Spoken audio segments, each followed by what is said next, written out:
Andijon viloyatidan keldim. Men hozir bu ikkinchi etapiga keldim, 3 kun bo'ldi. Birinchi etapda 10 kun davolanib ketdim.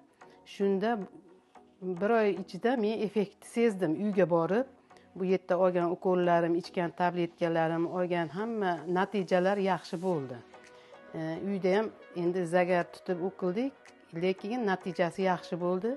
Yana shu ikkinchi etapiga keldim. Mana 3-kun yana ham yaxshiman. Hozir 50-60% ga yaxshiman. Boshda kelganimda ishonib keldim lekin. Ishonib keldim.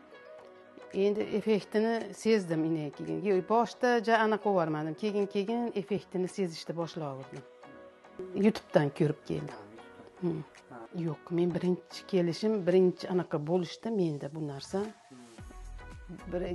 Birinchi marta endi aniq qo'ldida men e'tiborsiz qoldimda, keyin 1-2 yerimda ko'payib qoldi. Men qurtdi deb hisobladim-da, gijjalarga desam, yo'q, bu kelib ko'rinsam vitiligo dedi. Shu sabab bilan yotdim. Sizga o'xshagan vitiligosi bor odamlarga tavsiya qilasizmi? Qilaman, xudo xolasa qilaman. O'zimda aytdim, o'zimda effektni yaxshi sezsam, men shunday odamlarga aytaman, davolaning deb jo'nataman, xudo xolasa.